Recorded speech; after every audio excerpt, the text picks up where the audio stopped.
What's up everybody, this is Danny, and I had the pleasure of checking out the new Samsung Galaxy Note 5, and if you haven't seen my video on that yet, I will leave it linked below for you to check out. But Samsung also announced the Galaxy S6 Edge Plus, so let's take a look at that right now. If you've seen the Galaxy S6 Edge before, then you will be very familiar with this new S6 Edge Plus, for in a nutshell, this thing is a blown up version with a bigger display and a few minor changes. You can see that the Plus is quite a bit bigger compared to the S6 Edge, but it looks very similar in terms of design. It keeps that same metal and glass construction that you either love or hate, but personally I love the design with this dual curved edges. It looks futuristic and it looks like an expensive device. There are some extra details on the volume rockers, and the edges seem to be ever so slightly less sharp than the S6 Edge, and it feels a bit more manageable in the hand. Plus, these bezels are super razor thin on the sides. I mean, this thing looks pretty much like all screen besides that larger top and bottom bezel.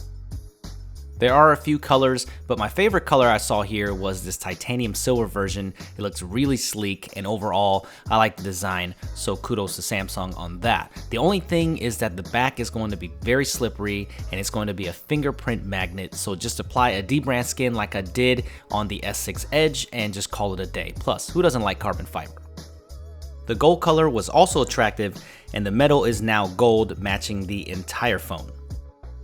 Ports are exactly what you'd expect, but you will notice that the IR blaster is missing, which is a bummer, and the battery is sealed in at 3000 mAh.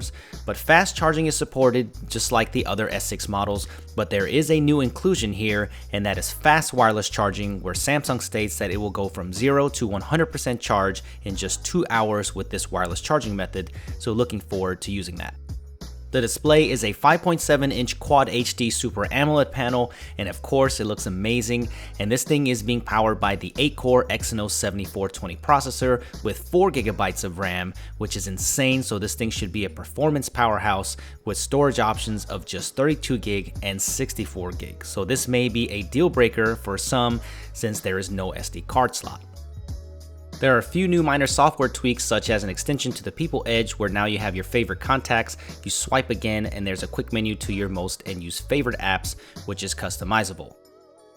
Besides that, you have the same fingerprint scanner built into the home button, the side capacitive buttons, NFC, support for Samsung Pay, and the latest available Android Lollipop build, so this is no surprise or anything monumental here.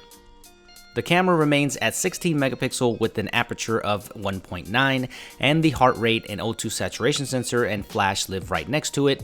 The software is cleaned up just a little bit, but it should be very familiar, especially if you've used a Galaxy device in the last few years.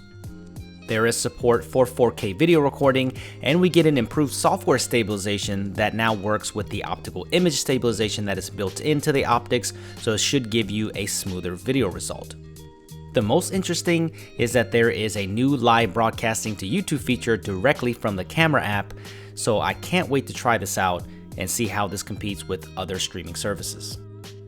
So the question is, this or the Samsung Galaxy Note 5? For there'll be a pricing premium on this model, for the curved edges and the specs are exactly the same as the Note 5. So are you willing to pay extra for this?